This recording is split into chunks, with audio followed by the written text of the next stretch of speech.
Also, as you may or may not know, today is Amy's 70th birthday, and so we just want to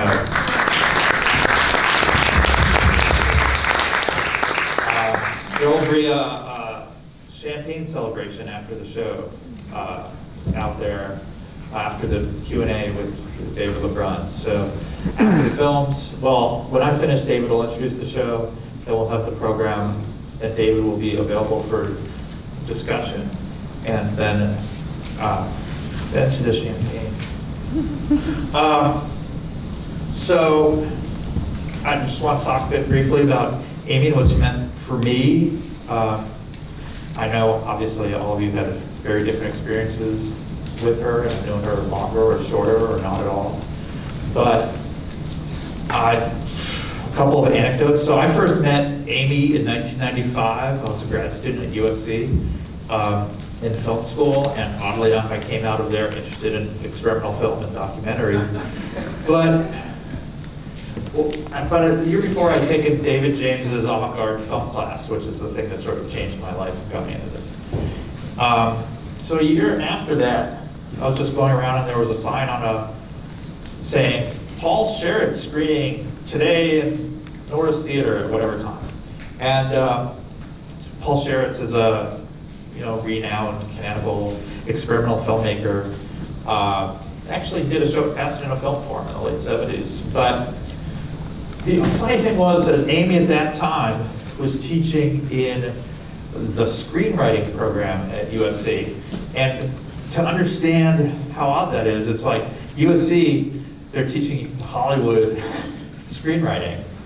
And she was throwing at her students a Paul Sherritt's program, which would be like a lengthy take on the light changing on a bowl of fruit, or whatever, other marvelous things. So I went to that show, and then after the show, the class, people left, none of them really knew what the heck that was. And she turned to me and she was like, who are you and why are you here? At which time, I told her that this is what I loved, and she became my instant best friend, which I'm sure many of you have had the experience of Amy like being one of those people who's the best friend for so many people, just the person who could always be sort of generous and lively and supportive and passionate about whatever you were making or doing. And it was a year after that I started volunteering at Filmforum in '96. So, and Amy and David were regular attendees the whole time. So, I mean, my entire life with Filmforum has sort of been demarked with Amy and David and their visiting programs, and if it's like a really difficult show set up or whatever else, and for most of those years we were at the Egyptian Theater, but at some point Amy would come up around the ramp from the parking and just be smiling and come on over really energetically and say some quick witty remark, and then the show was going to be good. I mean, it was just like a constant ability of her to impart joy. So one thing is, I don't know, we won't be staying for the show. Oh, I do want to tangent briefly. We still require masks because I actually don't want people to get sick during Film Forum screenings. And so I do request that. We're the last organization in LA to do it, I'm sure we will. But they only work if everybody keeps them on over your mouth and nose. So please do that while we're here. I should have said that earlier. But anyway, when David and Mark and I want to acknowledge that Mark Toscano and David Lebrun really programmed these 3 shows. But when the 3 of us got together to watch the films,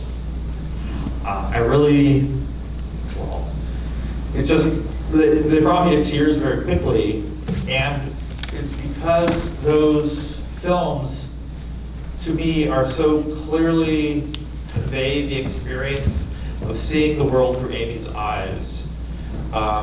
There's a wide array of experimental, non-commercial film, but that's one of the key attractions of it for me, that you really get the sense that it's some personal expression that's going on. That you can really sort of get a glimmer into another living, breathing human being at the other side of that image. But for Amy, this is even more so.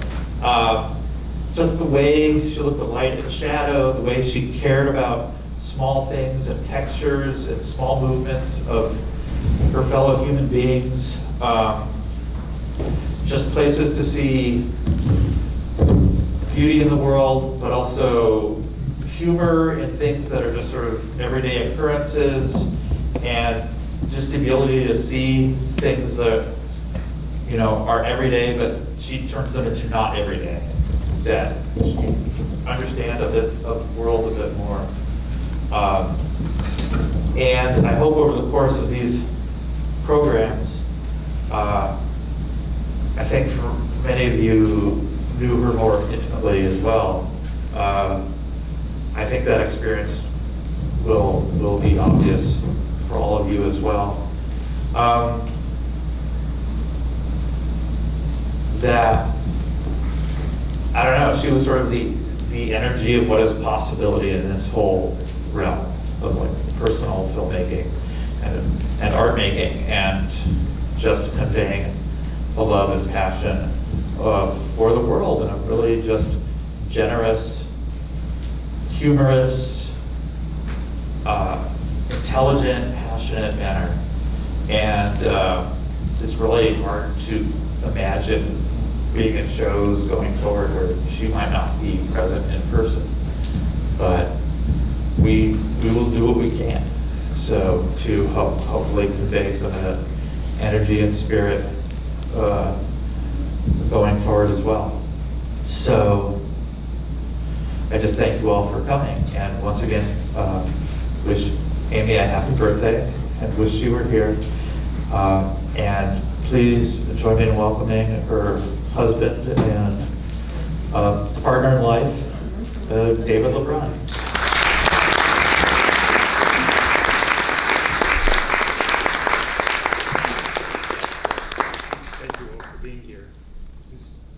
Maybe, is this on? Yeah. No. Here. Is that on? Yeah, turn it on.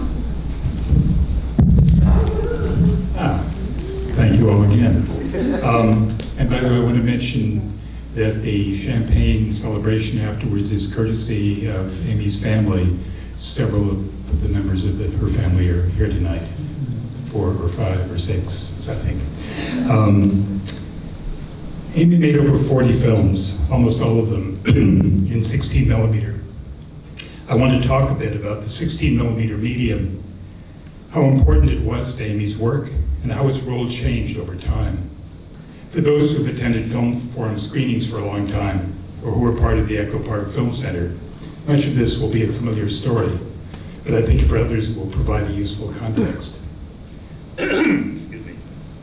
I went to UCLA Film School in the in the 60s. Amy went to the same school in the 70s. In those days, 16 millimeter was still the hot new medium, the medium of the present and of the future. 16 had been around since the 20s, but new lightweight cameras and innovations in sound recording systems made possible movements like cinema verite and a new fluidity and ease of use. 16 was cheap and ubiquitous. Thousands of prints for military, industrial, and educational use were cranked out each month. Kodak and Agfa produced a wide range of original and intermediate stocks, and labs in New York and Los Angeles operated 24 hours a day. All that changed slowly and then suddenly as digital took over. Feature films, the military, and industry all made the switch, and film manufacturers and labs almost went away. 35 millimeter has really been kept alive by a few feature directors, the Tarantinos and Christopher Nolans and Paul Thomas Andersons, who continue to make films in 35. And 16 and Super 8 millimeter probably only survived because happily, 16 is made by splitting 35 millimeter in half, and 8 millimeter is made by splitting it again. But many original and intermediate stocks have gone away, and labs are working with a fraction of their former staffs. In spite of that, 16 millimeter film as an art medium has survived. Collectives and clusters of artists, many of them in their 20s and 30s, have formed in Los Angeles and Portland and San Francisco, Toronto and Barcelona, Berlin and Latvia, ardently devoted to the tactility of film. They are keeping 16 millimeter machinery alive, even as repair persons with expertise are becoming fewer and harder to find. They are working with variable speed projectors, scratching on film, painting on film. They are doing their own processing, experimenting with developing chemistries made from flowers, coffee, and spices. 16 millimeter has gone from being an industrial medium to an artisanal craft. This film digital divide played out in our own home. When Amy and I became a couple in the early 90s, we were both working on film.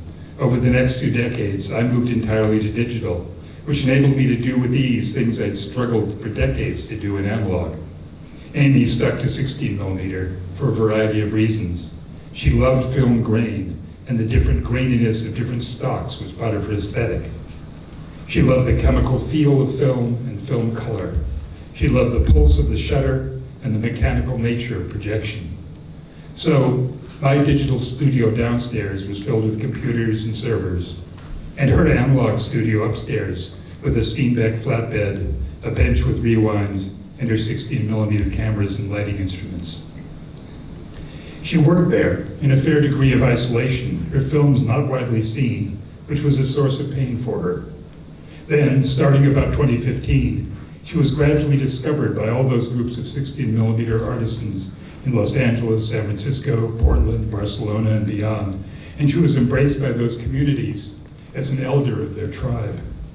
In 2020, the Super 8 Mostra Periférico in A Coruña, Spain, a festival devoted entirely to new 16 millimeter film art, invited her to do a major retrospective. That was delayed by a year, then 2, by the COVID epidemic. It was finally going to happen in June of 2022.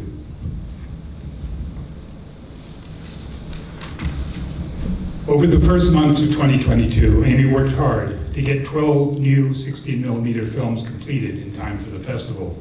Titles had to be shot, music recorded, tracks mixed, but the real challenge was the lab, where dailies in 16 millimeter could now take weeks. Her lab, Photochem, is essentially being kept alive by Christopher Nolan, but Nolan had a major film in the lab in May, right when Amy's films had to go through color timing and answer printing, and we joke that at Photochem, it was Amy versus Batman. The Photochem staff threw themselves into the challenge. We got the 12 prints out of the lab on a Thursday, assembled them on Friday, and on Saturday, hand carried them on the plane to Spain. Amy had 3 shows at the festival and made an extraordinary connection with the audience there. It was a high point of her life. At the end of the last show, she received an ovation that went on for 3 or 4 minutes, which is common in live music concerts, but something that I have never experienced in 50-some years of attending experimental film screenings. Today, I received an email from one of the staffers at the A Coruña Festival, Nela Frega, describing a similar moment after the screening of Amy's film Falling Lessons at that festival. She writes, when the session was over, people were so excited. Everyone wanted to hug her, kiss her, thank her for the generosity of that masterpiece. Amy was overwhelmed. She walked down that path of congratulations, kisses, and hugs, and arrived next to me at the back of the room, next to the projectors. I had no words to express how the film had made me feel. I mumbled, "Amy, that was amazing. It's been healing for the soul. Thank you, thank you." "I hope so, thank you," she said. We hugged. She, who was already crying as I was, started sobbing in my arms like a little girl. I felt all the burden she was releasing with the wound of years finally healed. Then she whispered between sobs, "Now I can die happy." I stepped back and looked at her. She was smiling with her eyes, with those big eyes full of tears.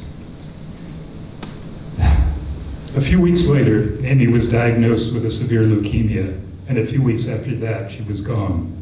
I am very grateful that she was able to have that last great experience.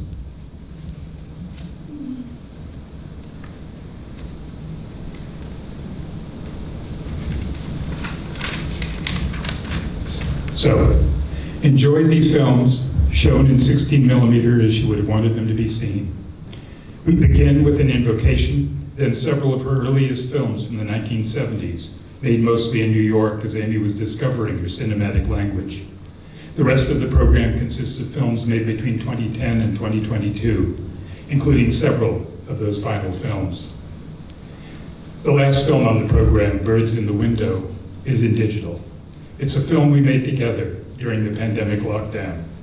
Over our 31 years together, we had gradually started working on each other's films, but this was the first, and as it turned out, the only time we had joint authorship. Enjoy. Thank you. Just one thought. I thought it was very apropos that the shortest piece of the selection was the title of the evenings. It was totally Amy. Thank you for that. Okay. Mark, any thoughts? Or is there Well, first I want to thank Zena Gray for helping with projection, because there are a lot of format changes and stuff.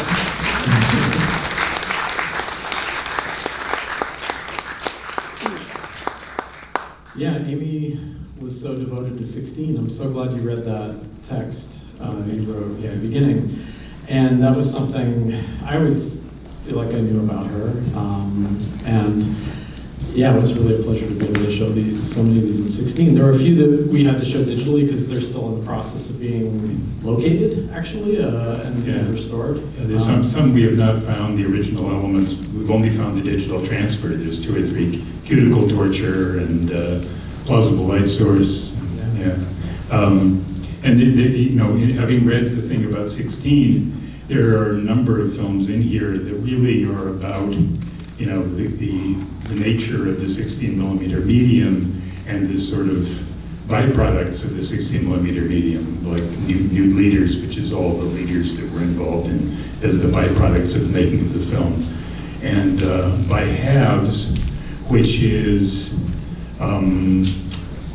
it's based on what is called Sound fill. Sound fill, or picture fill. Pic fill, which is basically when you're doing double system sound, when you're making rolls of film for the lab and then you're making rolls of sound, you use just scratch leftover image, doesn't matter what's on it, anything, to make spacer between the pieces on your A soundtrack. Plus you have a number of soundtracks.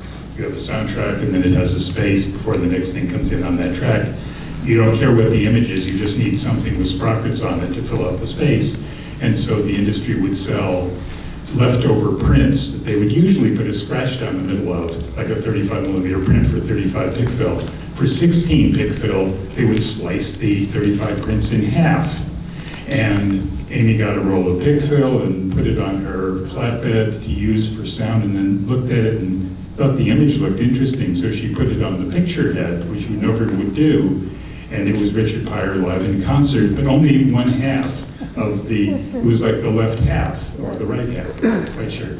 And what happens when you take a 35 millimeter film and do that, and it's been re-sprocketed for 16, you're seeing the one half, the left or right half of the screen, but then the top of the frame, and then the bottom of the frame, and then the top of the next frame, and the bottom of the next frame. So all of that swirl of activity was just built in. It's basically a found film.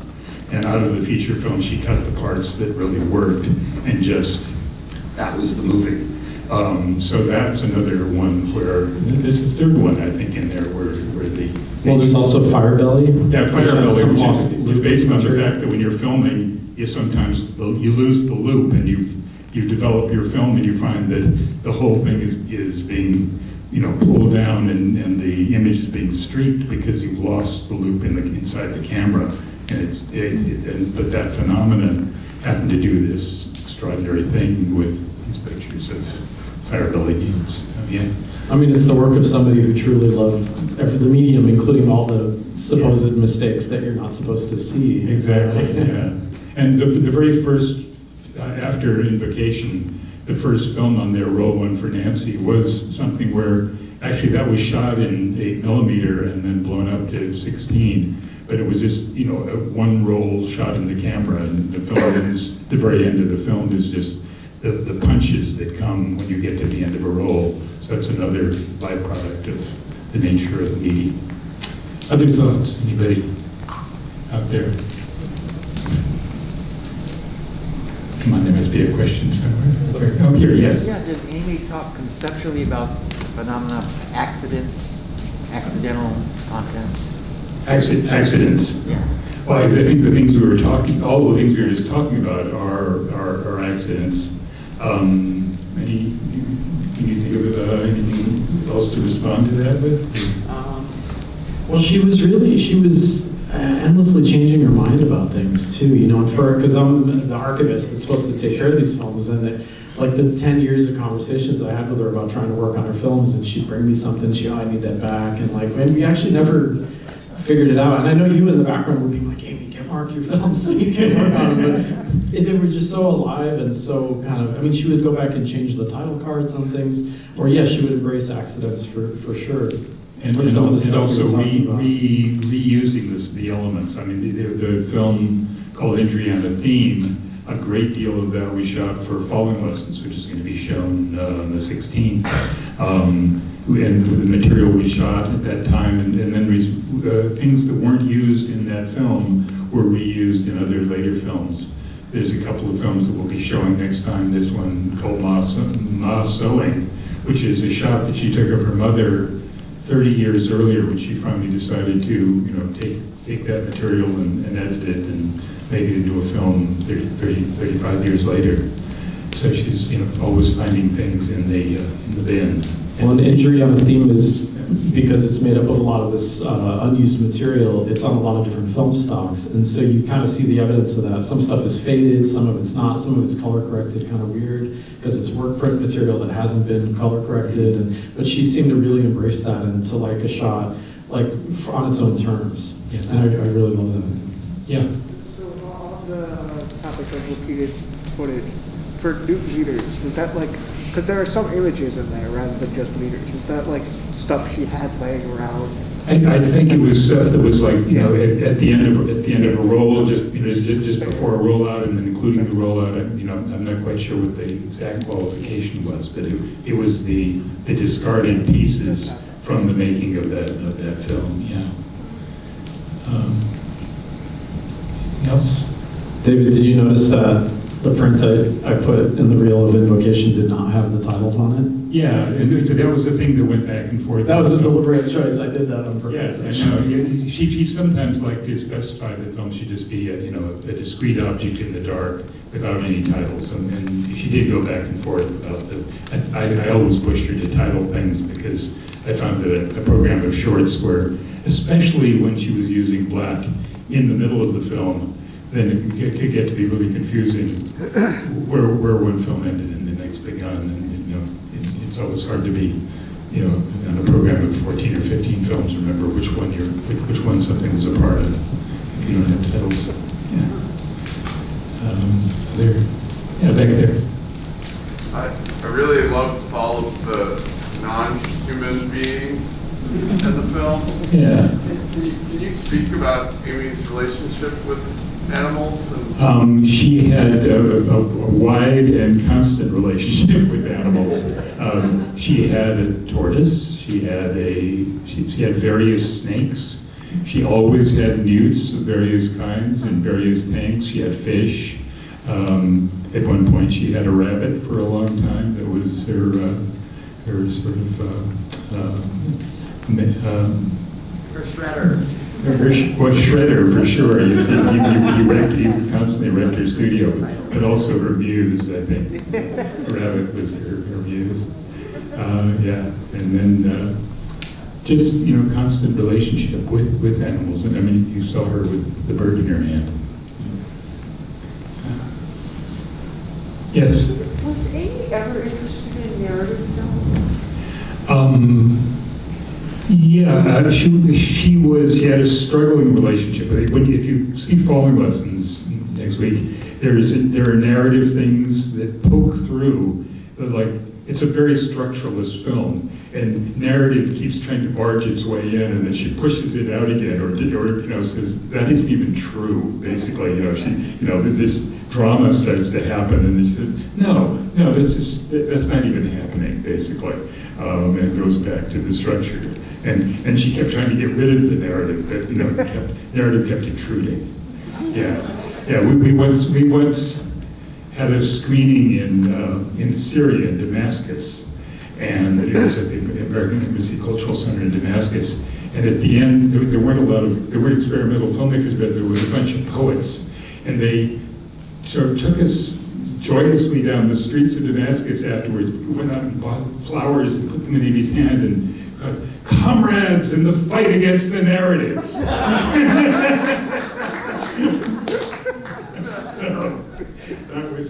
So that was a favorite moment of hers, and that was kind of how she felt about narrative.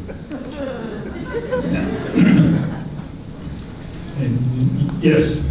Can you tell us how the order of these were? Did Amy put them in this order, and are they all spliced together on a big reel, or how did? The order of this particular set of we're doing 3 programs, and we made a decision to include some of the new films, the new 12 films that have never been shown in the States on each of the 3 programs to sort of,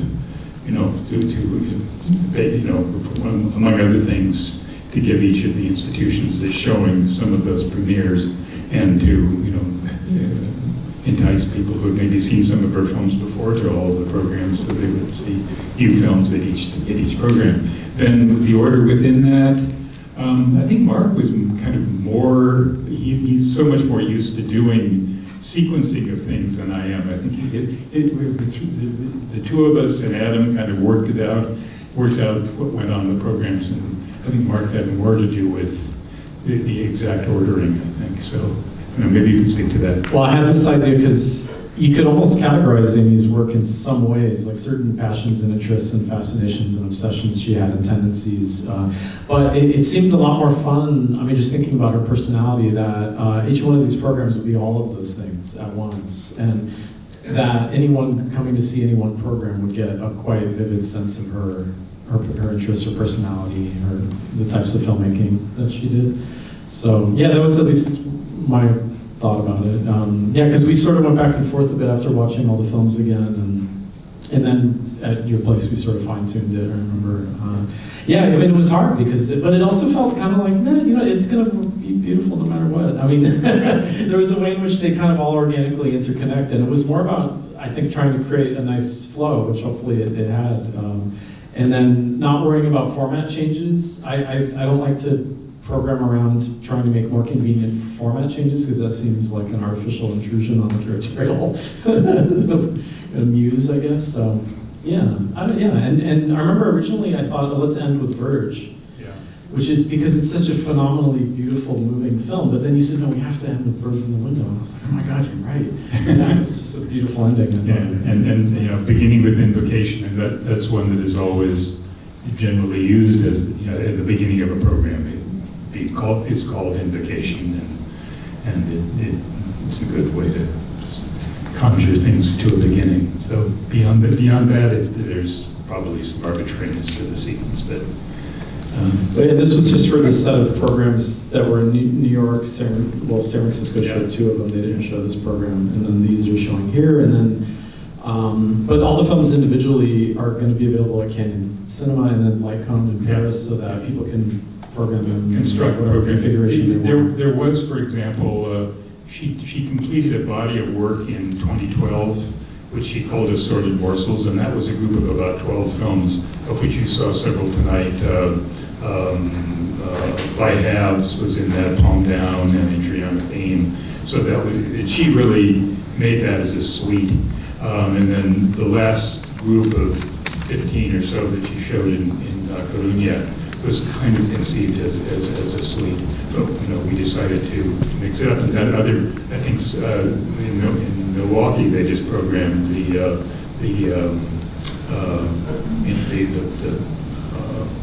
2012 suite as a program. So that's certainly various valid ways of grouping it.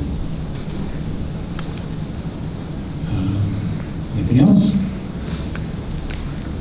Yes? What was the decision about when to use sound and when not to use sound? That was one of the things that would go back and forth and back and forth. And she would change her mind about that a lot. There are films where she was planning on using sound, and then when she tried it, she decided just to go silent. It would change, but a lot of it had to do with if there are rhythmic things within the film that she did a workshop on sound and silence in film in La Coruña, and she showed one of her films where you see mutes crossing the screen and they're kind of hesitant motion. Boom, boom, boom, boom, long pause, boom. And she said, well, you could do several things with this. You could put a piece of music with rhythm on this that just plays through and it would obliterate the rhythm of the actual motion of the animal. Or you could, what they call Mickey Mouse it. You could go, music that goes boom, boom, boom, and then it becomes like one of those old, Walt Disney nature movies, so it's it's cartoony. Or you could just shut the fuck up and pay attention to the rhythm of the actual motion of the animal, which is what she chose to do a lot. She said, music and sound is always the easy answer. It's easier, especially music. You can make anything, work with, but just putting some good music on it. No matter what it is, the music will make it work if the music works. So she generally tended to try to see if she could get the rhythm out of the film itself. Well, David, in that same talk in Spain, I remember and that was online. Is that still online, actually? Yes, you can see her do this. It's fantastic because she talks about noisy silence. There's different kinds of silence. There's like really noisy silence and really quiet silence. And she had a whole seeming intuitive theory in it, but also like intellectual and intuitive theory about like how silence could be quite loud. Yeah.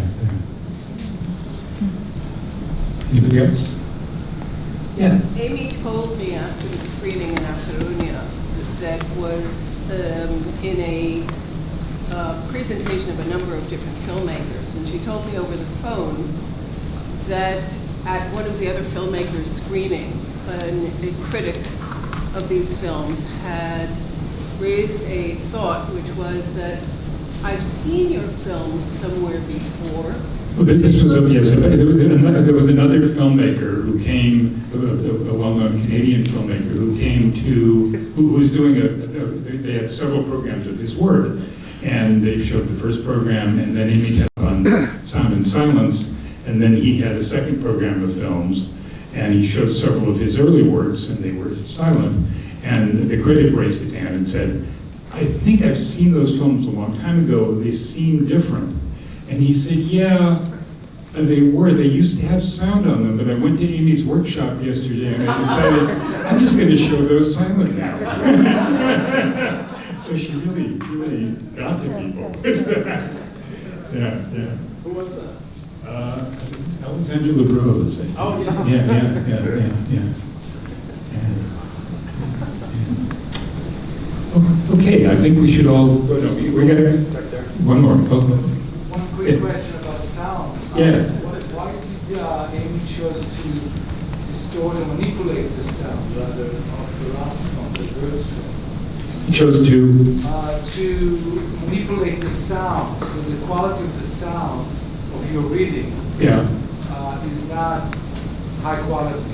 It was randomly captured because she was there to film the birds, and we had this custom of reading aloud to each other in the morning. I was just reading things to her, and then one day my grandson was over, my 10-year-old grandson. I was reading him the children's book, so it was just happened to be in the background. And another time, NPR was in the background, And somebody told me at the New York screening, and this is just amazing, that the voice on NPR was Joey Pelka, who Amy used to babysit for when he was a little boy. So, this random extra fact. But yeah, she wasn't carefully miking for that. It just happened to be in the background. Because, I was reading. Yeah. Okay, I think we are ready to go drink some champagne and